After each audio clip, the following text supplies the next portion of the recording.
First off, before I get into the next episode here, I was wrong about the lines, and I will make a change here because there was an interview with Jimmy Pappin of the Toronto Maple Leafs at this time, and he was talking about his line and how it really worked in this particular season.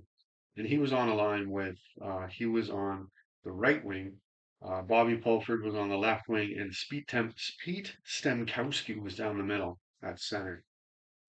So I just switch he and Red Kelly there, I guess at center and put that line together.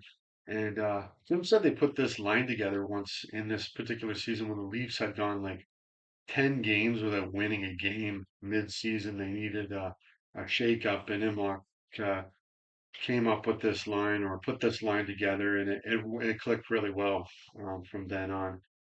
In addition to in this particular year, Punch Imlach had heart problems.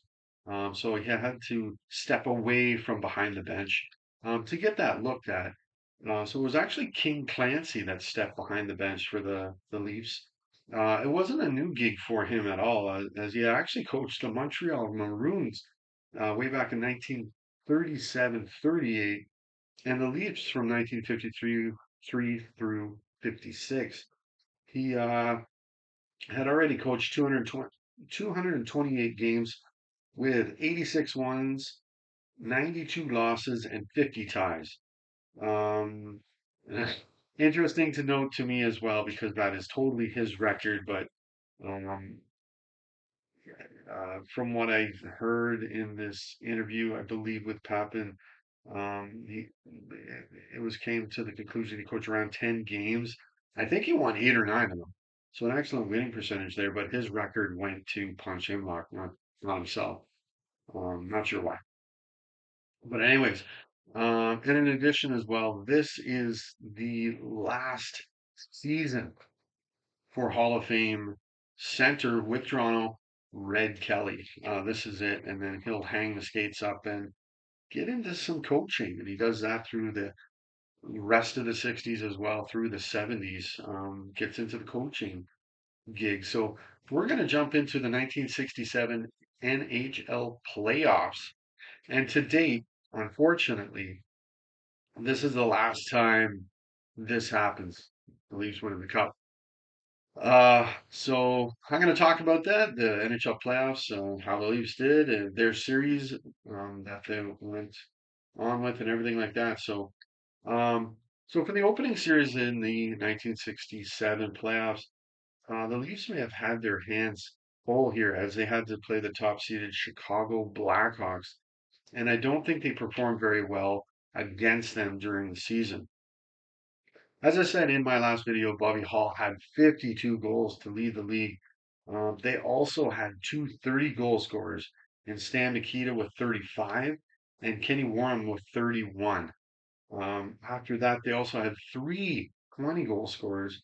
Defenseman Doug Moans, Bobby's brother Dennis Hall, both of them had 25 goals. And a young Phil Esposito had 21 goals. That sounds like a scary lineup there to be facing up against. Toronto, in return, only had two 20-goal scorers, um, Ronnie Ellis and Jim Pappin. For the Hawks, they also had a few guys that were originally in the Leaf system or were with the Toronto Maple Leafs. So you got Lou Angotti, Wally Boyer, and Pat Stapleton all playing for the Hawks as well. And the Leafs should look out for a young rookie as well, Ed Van Imp, on defense. Make sure where he is on the ice. He finished second in Calder voting this season, losing out to Bobby Orr, not a bad player to lose out to there. But he led the team with 111 penalty minutes for the Hawks.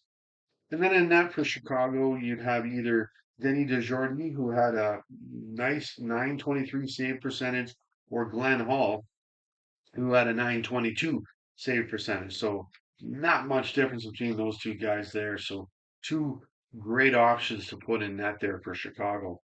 So in the opening game of the series, it was at Chicago Stadium, and Bobby Hall ended up scoring the power play game-winning goal. He also had an assist, and Chicago won it by a 5 to score. The Jordy must have played great as he pulled in 42 saves for the win. Really good job there. Um, in game two, Toronto responded as Dave Keon scored the shorthanded game winner.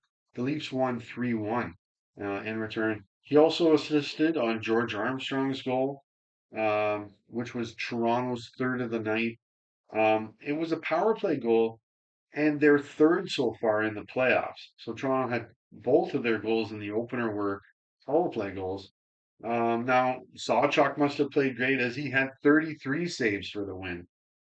Game three was back at Maple Leaf Gardens, and thanks to Frank Mahovlich's power play goal and Toronto's fourth of the series so far, the Leafs took another 3-1 win. Again, Sawchuk must have played great as this time he pulled in 35 saves for the win. Chicago, though, responded in game four, and Bobby Hall scored the game winner and had an assist, and Chicago won by a tighter score this time, 4-3 over the Leafs. Um, Even though they lost, Tim Horton scored a power play goal for Toronto. That would be their fifth of the playoffs so far. Toronto needed to respond in Chicago, retake that lead in the series, and they did. Pete Stemkowski scored the game winner early in the third as Toronto won it 4-2. He had an assist as well, and both Mike Walton and Mahovlich scored power play goals. So the Leafs had 7 power play goals so far in 5 games. Remember, they have the worst power play in the regular season. So their power play is clicking along here real good.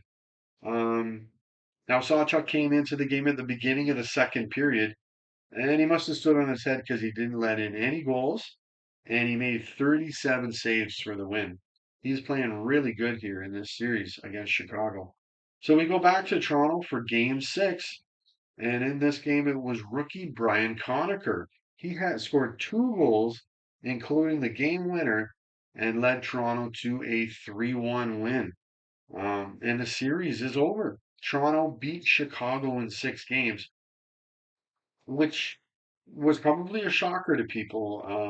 People were wondering, hey, do these guys got maybe another one in the tank? Maybe they just eliminated the high flying Chicago Blackhawks.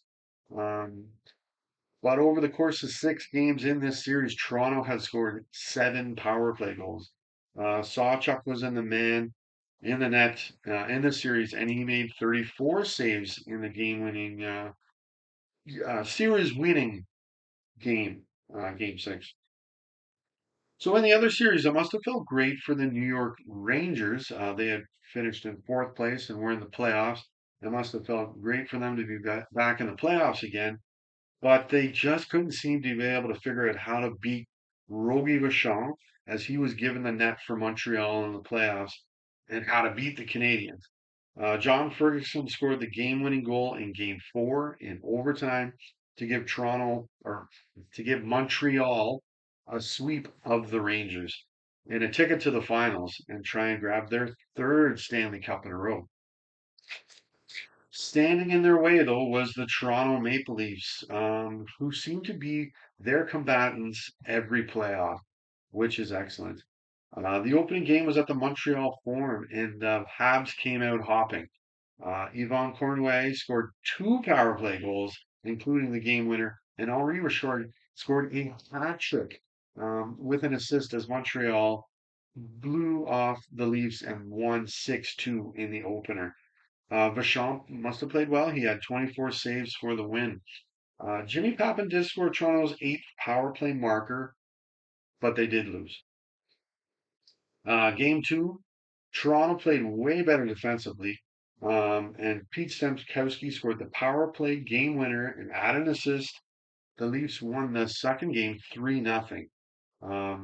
Mike Walton also added a power play goal, making it 10 power play goals so far. And Johnny Bower this time grabbed the shutout with 31 saves. So game three, Toronto kept pushing in what was likely a very good game. Bob Pulford scored the game winner in double overtime. He also had an assist, and Toronto won 3-2. to take the series lead. S- Stemkowski scored the 11th power play goal for the Leafs in this game as well. Montreal did come storming back in game four, though. Ralph Backstrom had a pair of goals, and Montreal won again by a 6-2 score again. So they were getting that offense clicking again. Vachon, he made 35 saves in the victory, so he must have played quite well for them, keeping the door closed and allowing Montreal to skate away with the win there. In the loss, though, Walton scored Toronto's 12th power play goal. Game five was back at the Forum, but Toronto played the better defensive hockey again, where their goaltending was of another level, of the higher level. Connor Kerr had the winner. Kappen scored Toronto's 13th power play goal, and Toronto took it by a 4-1 score in enemy territory. And Sawchuk back in the net there, he made 37 saves for the win. Excellent job there. So now we're back in Toronto for game six, and I saw this game. This was one of the games I have in my DVD package for greatest playoff Leaf games of all time. It was awesome to watch this game. In net for Montreal was going to be Gump Worsley. They were going to be turning to old reliable here and try and stop the bleeding. Rogie Vachon had been given the net quite a bit in the playoffs, but they're turning to Gump Worsley here and see if he can assist in turning the tides of the series back to Montreal. For Toronto, why not just stick with what is really working? And they're going to go with Terry Sawchuk between the pipes. Looking at his numbers, he must have played great through most of the time he was in net for the Leafs during these playoffs. When they would win, he put in a lot of saves. They were getting quite a few shots against them, and he'd be stopping the puck more often than not. So in the first period of this game, there was good action and hitting. After an aggressive, tight check in the opening frame, though, there was no score. Um, Interesting to note, they showed Mike Walton's sister, Mary Kay. She was an usherette at the Gardens at the time, and I thought that was pretty interesting because her brother is playing for the Leafs, big time player for them. Ronnie Ellis opened the scoring by going to the net and knocking in a rebound from Red Kelly. Within all the action, you notice the Leaf fans, they actually like to boo Jean Beliveau, the captain of Montreal. He was an exceptional player, so why not boo him, right? He would definitely kill you. So you don't want him to play at his best. Late in the period, a weird goal went in when Jim Pappen directed one in front and bounced it in, and the Leafs were up 2-0 going into the third. So they had a bit of a cushion going into the third period there. Now, in the third, a great play from former Leaf Dick Duff when he went end to end and slipped the puck past Sawchuk to tighten the score to 2-1. So Montreal's gaining ground here. When the time was ticking down, though, some numbskull fan threw eggs out onto the ice. That just stopped play. Got to clean up the ice. It was kind of could be a good momentum killer for the Leafs. Not a good idea there, but the Leafs pulled it out. George Armstrong scored into the empty net to give Toronto a 3-1 lead with just 47 seconds left into the game. So when the final buzzer went, the Toronto Maple Leafs mobbed Sawchuk and celebrated their Stanley Cup win. Um, Armstrong, along with his son, who was out on the ice with him, which I thought was really cool. He was given the Stanley Cup by NHL president Clarence Campbell. So the Leafs celebrated yet another Stanley Cup win in the 1960s, and it was handed around to other players on the team, and this was their 11th time in Leafs history that they've won the Stanley Cup. Um, for Leafs and their fans, it seems the 12th time is the most difficult one to win. Um, excellent job there for the Leafs in winning the cup. We're now going after this episode, we're gonna get into a look into why then have they not won a cup since this point? What are some of the problems that have come and occurred that have been big time roadblocks for the Leafs in winning a cup? But taking a look into the 67 playoffs for the Leafs, big time props goes to Jim Pappin. He led the team in the playoffs. He had 7 goals and 15 points in 12 games. Awesome there. Awesome job there. Bob Fulford led the Leafs and the league. He had 10 assists. Pappin, Mahovlich, Walton, all of them had 3 power play goals. And the Leafs in total had 13 power play goals in 12 games. Excellent job there. Both Dave Keon and Marcel Pronovo, they both had shorthanded goals. And Tim Horton led the team with 25 penalty minutes as well. Sawchuk led the league goalies. He had 6 wins. Johnny Bauer grabbed the other 2. Um, Both goalies put up great numbers. Sawchuk had a 937 save percentage with a 2.66 goals against. Johnny Bauer had a 957 save percentage and a 1.66 goals against average, and he grabbed a shutout as well. So there you have it. The Conn Smythe went to Dave Keon, who is the only Leaf ever to win this trophy. Keon is the only one so far, right? It's going to happen again. But from what I can tell, obviously Keon won the Conn Smythe, so he must have played. I mean, certainly he was putting up points, but he must have played some excellent defensive hockey for the Leafs. He would be probably up against Jean Beliveau at center. Um, but also, it was excellent goaltending and a clicking power play that led to the Leafs winning the 1967 Stanley Cup. In addition, Red Kelly grabbed 2 assists in this game, and it turned out to be his final NHL game. At the time, he was second only to Gordie Howe in playoff games played. And here's a good trivia question to any Montreal Canadian haters out there, or guys that don't like the Montreal Canadiens, or maybe if you love them, it's still a good trivia question. Who was the player that won the most Stanley Cups all time without ever suiting up for the Montreal Canadiens? It was Red Kelly.